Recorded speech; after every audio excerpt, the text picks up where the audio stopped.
In 1956, I lived in San Francisco when I was playing with the 49ers during those years, and we decided to move down and get better weather in Daly City. Well, you can't win them all.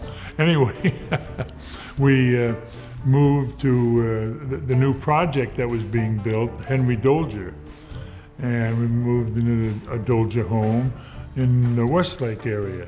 You know, I was just always involved. I had all my children. I have 6 children. And my 6 children were going to school, at different schools in the community here.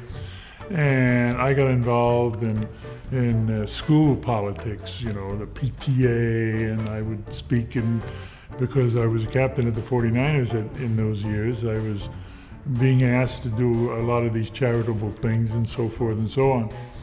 So Daly City, you know, became my home. And I was elected to the city council, I believe, in 1956. And I was not supposed to win, I don't think, but I went door to door. And when I did, I'd go up to the people and ask them to vote for me for the city council. And they said, "We will, but you have to sign an autograph for us." And I had posters almost on every single block. And then back in 1961, the 50th year anniversary here of Daly City, I was the mayor. Well, I was probably one of the youngest mayors Daly City has ever had. I was like 30 years old and just turned 30. And at that time, you know, it was a learning experience for me. Highway 280 was being built through the city, and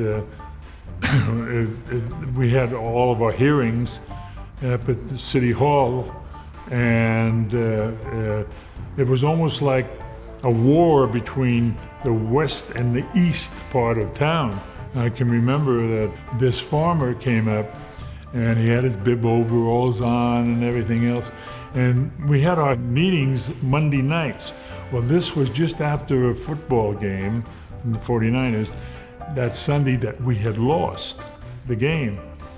And this farmer came up and he was very broken English, Italian, and he said, "Mr. St. Clair," he said, you legislate here like you played the football yesterday." And I can't use the exact word, but the SH. And I hit the gavel. "Okay, bailiff, get him out of here." Boom, bang. Once 280, we put 280 through, then the whole community flourished. Businesses started moving in. The Westlake Shopping Center was a big asset to the community, and everything flourished business-wise, and people got more together and adhesive, you know, and it just melded real well. I can remember that John Madden, who went to Jefferson High, and John Robinson, coach, who went to Jefferson High, and I all went into the Daly City Hall of Fame together. I'm in the Professional Football Hall of Fame, which this is one of my highest things that I've accomplished. But as far as being able to be inducted into the Daly City Hall of Fame, my God, that was a real plus. How proud I am to be able to come in to the museum here and see my pictures and some of the accomplishments that were made, you know, and then the history going back. This is just a wonderful experience for me personally. I'm able to re-celebrate now the centennial, the 100 years, my God. And I cherish every moment of my experience here in Daly City.